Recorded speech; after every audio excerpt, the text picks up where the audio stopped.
Père et du Fils et du Saint-Esprit, ainsi soit-il, mes bien chers frères et sœurs, amis, nouveaux cousins, continuons notre explication de la doctrine chrétienne, continuons le 5e commandement de Dieu. Aujourd'hui, nous allons voir nos devoirs à l'égard de la vie du prochain.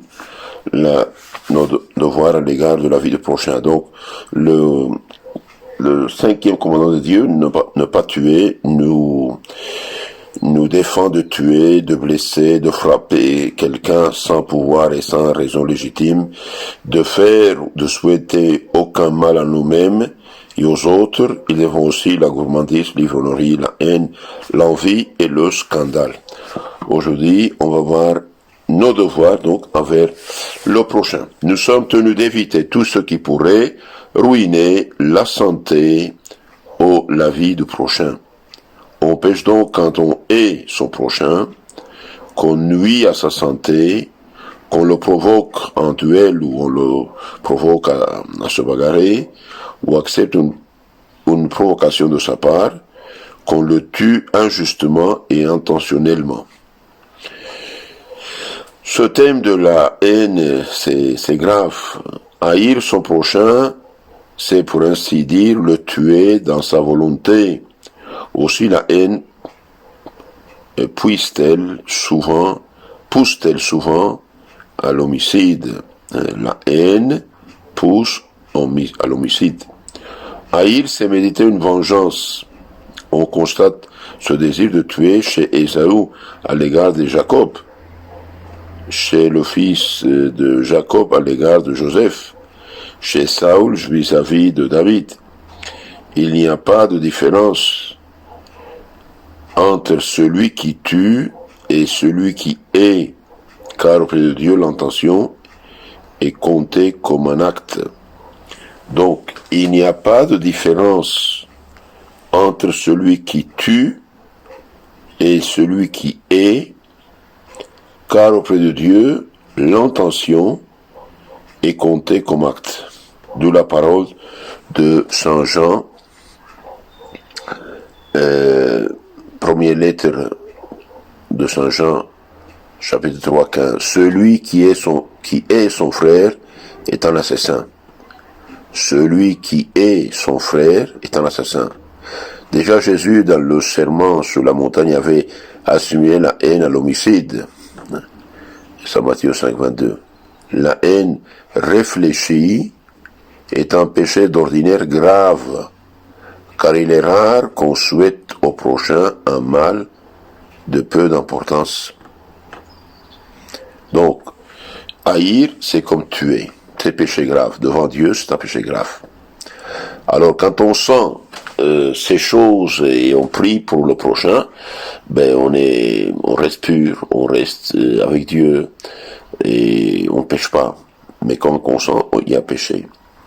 Détester les faux défauts ou les actes mauvais de quelqu'un, ce n'est pas encore le haïr, car cette aversion peut se concilier avec l'amour de la personne. Donc détester les défauts ou les actes mauvais de quelqu'un, c'est de certaine manière l'aimer, détester ses défauts, ses actes mauvais, pour qu'il se convertisse. Donc le 5e commandement nous défend de haïr le prochain et aussi de nuire à sa santé. On nuit à la santé de son prochain par les disputes et les rixes, les bagarres, la falsification des denrées, les plaisanteries dangereuses et les imprudences volontaires. Il y a beaucoup de choses ici, hein. On nuit à la santé du prochain par les disputes. Quand on dispute, quand on se fâche, quand on se bagarre, eh bien, on détruit sa santé. Ça a des effets sur le corps. Mais aussi, on nuit à la santé du prochain, on le tue d'une certaine manière par la falsification des denrées. Falsification des denrées, c'est grave, ça. La falsification des denrées est un péché très répandu de nos jours. On mêle des substances nuisibles à la farine, au beurre, au lait, aux épices, au café, au vin, à la bière, au miel, etc. Ou bien on vend des produits artificiels sans valeur nutritive pour des produits naturels. Eh bien, ceux qui falsifient la qualité des denrées, en plus d'être des voleurs, ils nous font payer un produit qu'ils ne veulent pas, et ils sont des assassins, ils détruisent la santé. La falsification des denrées est un péché très répandu de nos jours. On met des substances nuisibles à la farine, au beurre, au lait, aux épices, au café, au vin, au bière, au miel, ou bien on vend des produits artificiels sans avoir valeur nutritive pour des produits naturels. Les fraudeurs sont au fond des homicides qui méritent bien les sévérités du code. Au Moyen-Âge, quand l'évangile était dans les armes, dans la tête et dans les lois, eh bien, on châtiait sévèrement à ces malfaiteurs. Et on les parfois, on les ensevelissait vivants avec leurs denrées falsifiées.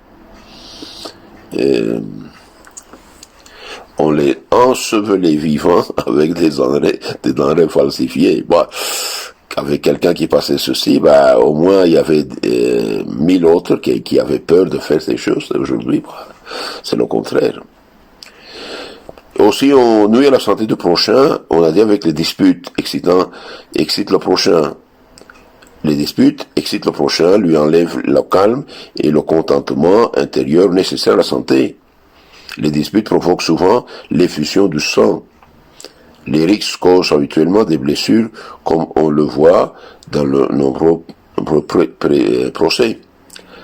Et aussi, on nuit à la santé du prochain par les plaisanteries dangereuses.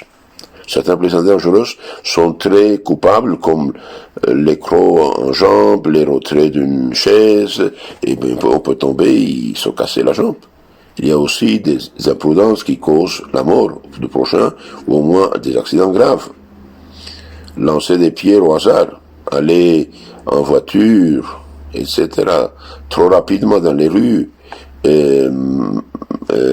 conduire une voiture et en état d'ivresse, ou en état de drogue, ou en état de fatigue, de très grande fatigue, de sommeil.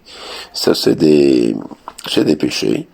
Par exemple, quelqu'un qui boit trop, il perd le contrôle, il tue quelqu'un, il est assassin, il a tué quelqu'un. Oui, mais c'est un accident. Non, ce n'est pas un accident, parce que s'il n'avait pas bu, il n'aurait pas passé, on n'aurait pas passé ces choses-là. Donc, attention. Alors, résumé de ça, on nuit à la santé du prochain par la dispute, les rixes, les falsifications des denrées, les plaisanteries dangereuses et les imprudences volontaires. Un autre péché, le duel. Bon, aujourd'hui, ça n'existe plus grâce à Dieu, mais on va dire quelques paroles quand même. Le duel n'est pas autre chose qu'un homicide frappé par l'Église de la peine d'excommunication et du refus de la sépulture ecclésiastique. Le défi ainsi que l'acceptation sont également soumis à cette peine. Il est non moins défendu de coopérer d'une façon quelconque ou de servir de témoin dans les duels, dans les choses. Donc celui qui nous provoque, eh bien, il faut l'ignorer. Il faut l'ignorer, ne pas l'écouter, mépriser la chose. Qu'est-ce que vous voulez? Il excite quelqu'un à se bagarrer, bon, et pourquoi faire? Ça sert à rien, c'est des fautes graves. C'est des fautes graves. Donc, il faut avoir de la prudence et ne pas se mettre au niveau des gens. Tuer son prochain avec préméditation et injustement est un péché qui crie vengeance contre Dieu. Ça s'appelle assassinat.